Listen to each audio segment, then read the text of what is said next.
नमस्कार। मैं doctor Milind Joshi, paediatric laparoscopic surgeon और urologist Happy Kids Hospital Jalgaon पर कार्यरत हूँ। आज हम जानेंगे बच्चों में पाई जाने वाली कब्जियत या कॉन्स्टिपेशन नाम की बीमारी के बारे में जानकारी। आपको ये जानकर बहुत आश्चर्य होगा कि आजकल बच्चों की सर्जिकल ओपीडी में आने वाली बच्चों के या पेशेंट में से करीबन 10 से 20% पेशेंट जो है कब्जियत की बीमारी से संबंधित प्रॉब्लम लेके आते हैं। ये बीमारी पहले इतनी कॉमन थी कि नहीं थी बताना मुश्किल है, लेकिन जैसे जैसे मॉडर्न लाइफस्टाइल चेंजेस या अपन बोल सकते हैं कि जो पाश्चात्य संस्कृति जो अपन इंडियन कॉन्टेक्स्ट में अपन लोग अपना रहे हैं, उसके कारण ये पाई जाने वाली एक लाइफस्टाइल संबंधित बीमारी मानी जाती है। और इसका जो प्रमाण है ये दिन ब दिन बढ़ते जा रहा है। इसके कई सारे कारण हैं, उसमें से प्रमुख कारणों में से एक बच्चों में मोबाइल का बढ़ता हुआ इस्तेमाल, दूसरा बच्चों में जो खान पान की जो आदतें हैं वो इंडियन टाइप का खाना चेंज होके वेस्टर्न टाइप या जिसको हम जंक फूड बोलते हैं उसका प्रमाण खाने में बढ़ जाना ये है। तीसरा, बच्चों में जो मैदानी खेल हुआ करते थे, जो हमारे बचपन में हम लोग खेलते थे, उनका कम होना और उनका इंडोर एक्टिविटी बढ़ना, ये इसका एक तीसरा प्रमुख कारण है। एक और इसका प्रमुख कारण ये भी है कि अभी न्यूक्लियर फैमिलीज होने के कारण और माँ बाप दोनों भी या तो नौकरी करते हैं या काम से बाहर रहते हैं, तो बच्चे कई बार जो है वो प्ले स्कूल में भेजे जाते हैं या फिर डे बोर्डिंग में भेजे जाते हैं। फिर इन बच्चों के जो खान पान के तरीके हैं वो थोड़े से अलग हो जाते हैं, या इनके पीने में पानी कम आता है, या इनको ड्राई फूड जो है वो ज़्यादा दिया जाता है। ड्राई फूड जैसे बेकरी आइटम्स बोलिए या बर्गर्स बोलिए, चिप्स बोलिए, फ्राइड आइटम्स, ये एक बहुत इंपॉर्टेंट कारण है जिसकी वजह से ये बच्चों में कब्जियत का जो प्रॉब्लम है बढ़ता जा रहा है। अभी बच्चों में जो कब्जियत का जो प्रॉब्लम होता है, इनके ये कैसे जानेंगे, तो ये बीमारी कई सारे लक्षणों के साथ में बच्चों में पाई जाती है। अभी सामान्यतः मैं आपको ये बताना चाहता हूँ कि बच्चा जब पैदा होता है और बच्चा जब तक माँ के दूध पे है, जो पीरियड पैदा होने से लेके तो जनरली 6 महीने तक का पीरियड होता है उम्र का, उसमें बच्चा जो है दिन में कई बार लैट्रिन करता है। जैसे दिन में 5-6 बार या जितनी बार दूध पिएगा उतनी बार भी ये प्रमाण नॉर्मल माना जाता है। लेकिन कभी कभी कुछ बच्चे इस पीरियड में भी 2 या 3 दिन में एक आध बार ही लैट्रिन करते हैं, जो बच्चों के बाकी डेवलपमेंट के हिसाब से नॉर्मल रहता है। और फिर जैसे जैसे बच्चा जो है ऊपर के दूध पे शिफ्ट होता है 6 महीने की उम्र के बाद, या ऊपर का खाना उसको इंट्रोड्यूस किया जाता है, उसके बाद ये कब्जियत के प्रॉब्लम मैनिफेस्ट होना शुरू होते हैं। नॉर्मली बच्चों का उम्र जब 1 साल का हो जाए उसके बाद इनकी टॉयलेट ट्रेनिंग शुरू हो जानी चाहिए। टॉयलेट ट्रेनिंग मतलब बच्चों को टॉयलेट के साथ में इंट्रोड्यूस कराना और वहां पर जाके उनको लैट्रिन और बाथरूम कराना जो सिखाना होता है, इसको टॉयलेट ट्रेनिंग बोला जाता है। तो ये टॉयलेट ट्रेनिंग का जो स्टार्टिंग पीरियड है ये होना चाहिए 1 साल की उम्र से, ताकि अगले 3 से 4 महीने में ब्रेन की कंडीशनिंग हो सके। और फिर ये बच्चा जब एक बार टॉयलेट ट्रेन हो जाए तो प्ले स्कूल में जाने से पहले हम ये कोशिश करते हैं कि बच्चा जो है वो टॉयलेट ट्रेन हो जाना चाहिए, ताकि उसकी जो आदतें हैं ये जिंदगी भर के लिए एक जैसी रहती है। जो बच्चों में ये टॉयलेट ट्रेनिंग लेट शुरू होती है, या जो बच्चों को ये टॉयलेट ट्रेनिंग के बारे में माँ बाप उनको इंट्रोड्यूस नहीं करते अप्रोप्रिएट उम्र पे, उन बच्चों में ये कब्जियत का प्रॉब्लम जो है काफ़ी सीरियस प्रॉब्लम करके उभर कर सामने आता है आयु के अगले पड़ाव में, जो कि जनरली 3 या 5 साल की उम्र में होती है। और जो ट्रेनिंग एक बार लेट शुरू हो गया उसका रिजल्ट मिलने में भी आपको बहुत समय लगता है, और फिर माँ बाप और बच्चे दोनों काफ़ी लंबे समय तक परेशान रह सकते हैं इस प्रॉब्लम की वजह से। इसलिए इस प्रॉब्लम को डील करने के लिए या इसको होने ना देने के लिए जो प्रिवेंशन हम बोलते हैं वो इस प्रकार से है कि इसका बच्चों में जो टॉयलेट ट्रेनिंग है वो 1 साल की उम्र से शुरू कर देना चाहिए। अभी ये भी एक इम्पॉर्टेंट बात है समझने की कि जो इंडियन टाइप का जो टॉयलेट होता था, वो इंडियन टाइप का टॉयलेट ट्रेनिंग के लिए वन ऑफ द बेस्ट तरीका माना जाता है, क्योंकि अपने शरीर की जो रचना है उसके हिसाब से जो रिलैक्सेशन मसल्स का या स्पिंक्टर का होना चाहिए टॉयलेट करने के टाइम पे या लैट्रिन करने के टाइम पे, वो इंडियन टाइप के टॉयलेट में ही बेस्ट होता है। ये साइंटिफिकली प्रूव्ड है।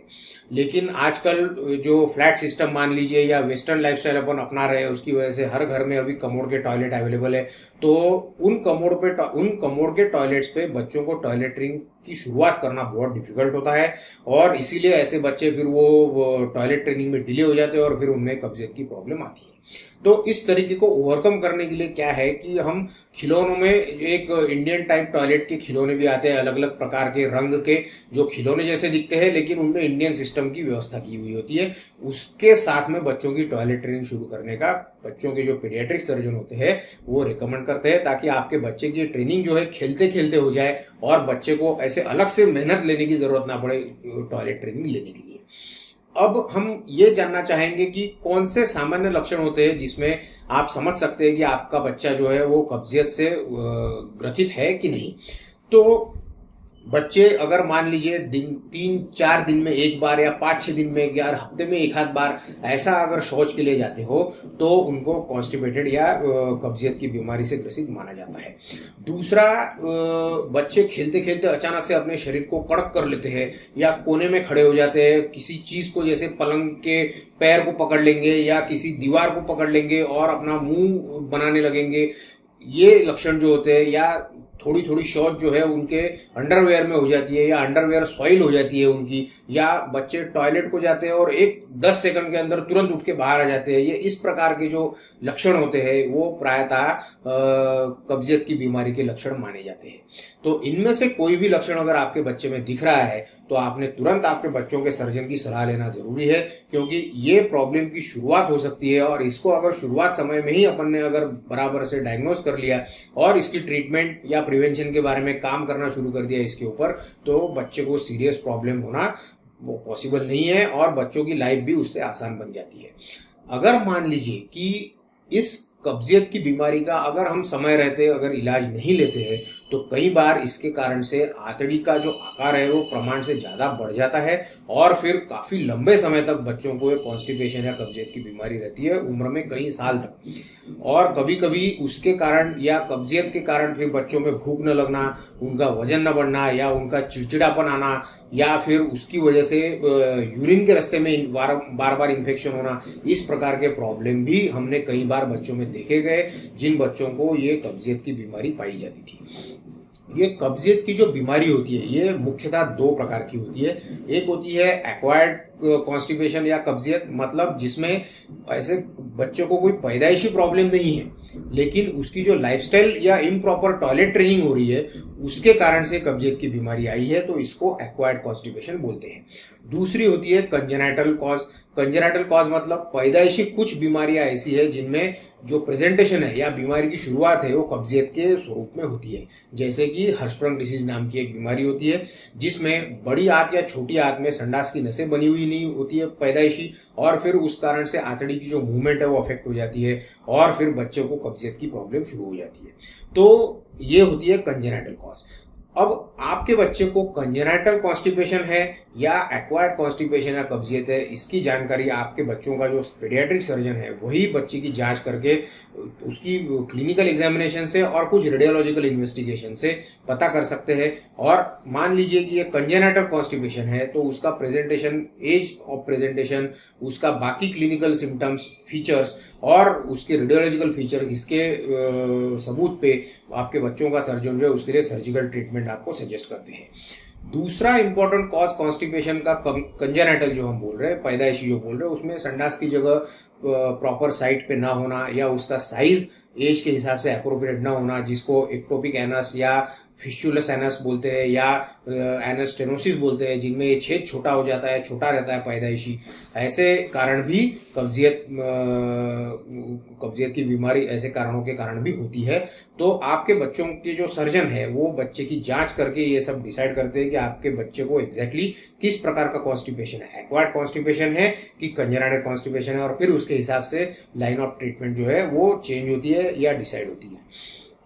अभी ये भी समझना बहुत ज़रूरी है कि ये कब्जियत की बीमारी वाले जो बच्चे होते हैं ये प्रायः जाते हैं बच्चों के डॉक्टर के पास, मतलब पीडियाट्रिशियन के पास।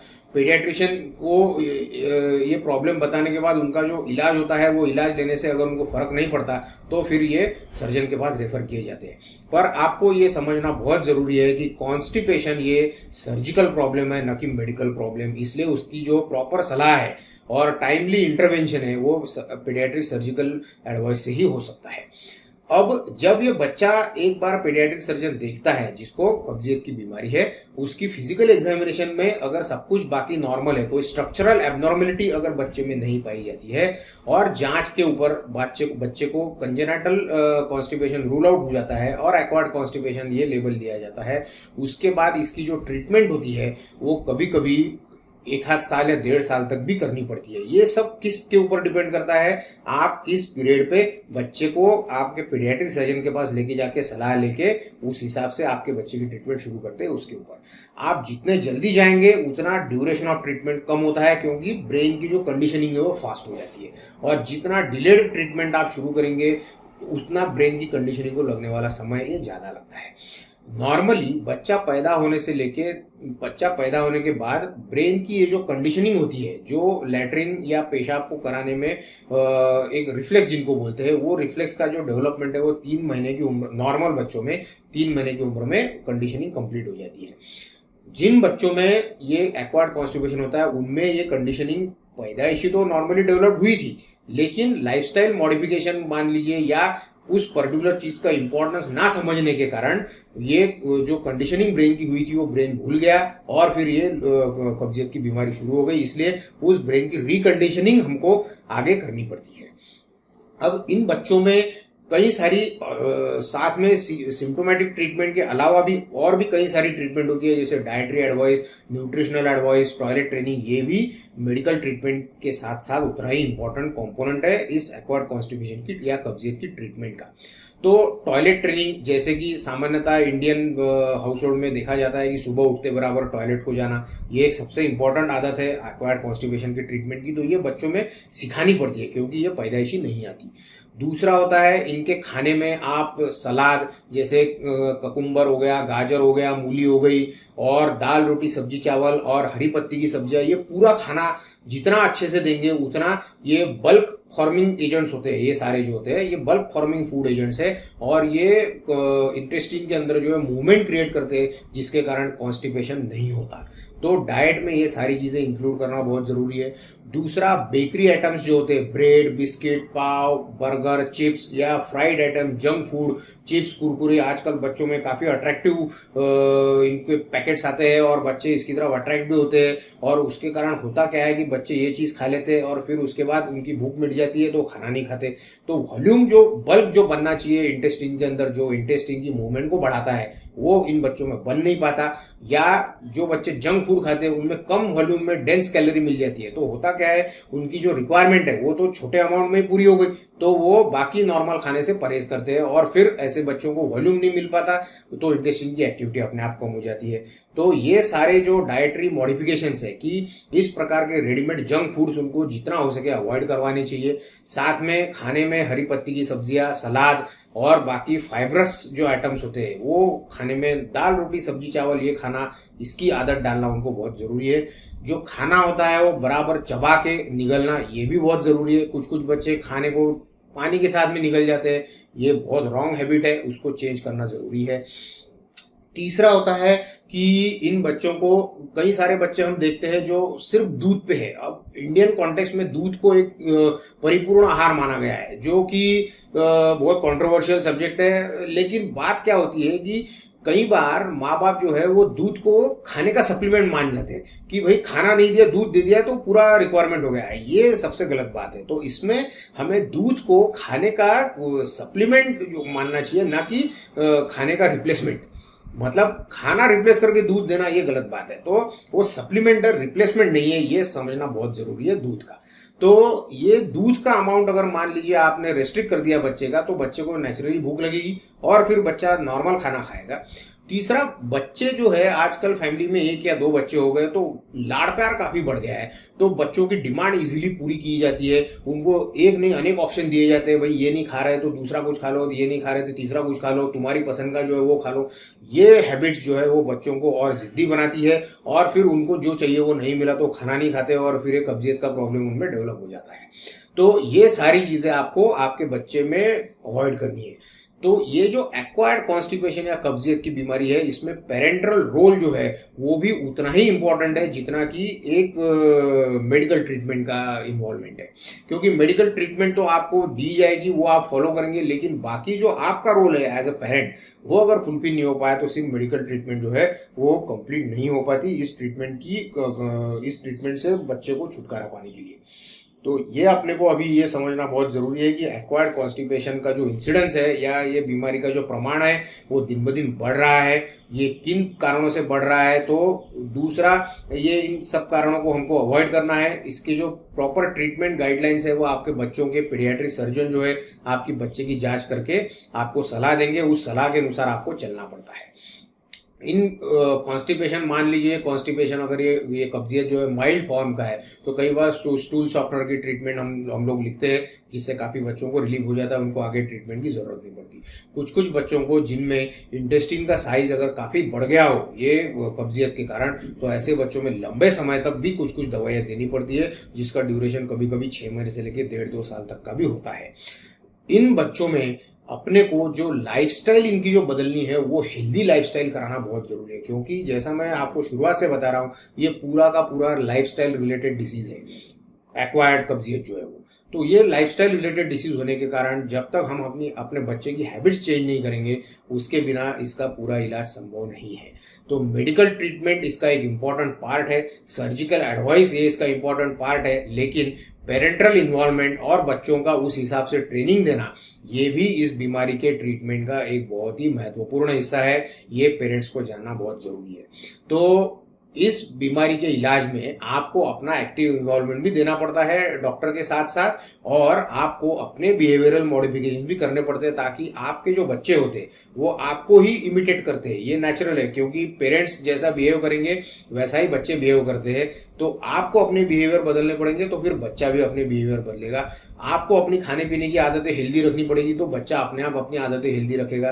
तो ये सारी चीजें जो एक साइकिल की तरह है, और ये साइकिल जब तक हेल्दी चल रहा है तब तक ये प्रॉब्लम डेवलप नहीं होता है। ये साइकिल अनहेल्दी हो गया तो फिर ये प्रॉब्लम जो है वो मल्टीप्लाई होके मैनिफेस्ट होता है, मतलब इसकी जो सिवियरिटी है वो काफी बढ़ती है, और फिर ऐसे बच्चों को बहुत तकलीफ होती है, और बच्चों की तकलीफ के कारण पेरेंट्स को भी तकलीफ होती है। तो ये सब एक दूसरे से रिलेटेड जुड़ी हुई चीजें हैं, और इनका जो इलाज है वो इस साइकिल को ब्रेक करना है, जो एक प्रॉपर सर्जिकल एडवाइस के साथ में आप अपने बच्चे के बारे में कर सकते हैं। तो ये कॉमन प्रॉब्लम है, कई बच्चों को आप देखते भी होंगे इस प्रॉब्लम के साथ में। तो ये जो इलाज है या ये जो सिम्टम्स है, ये जो बीमारी है, इसका जो प्रॉपर सोल्यूशन है वो आपके पीडियाट्रिक सर्जन की सलाह पे ही आपने करना चाहिए, ताकि इस बीमारी से जल्दी आपका बच्चा जो है वो मुक्त हो सके। धन्यवाद। अगली बार हम जानेंगे बच्चों में पाई जाने वाली किसी और बीमारी के बारे में।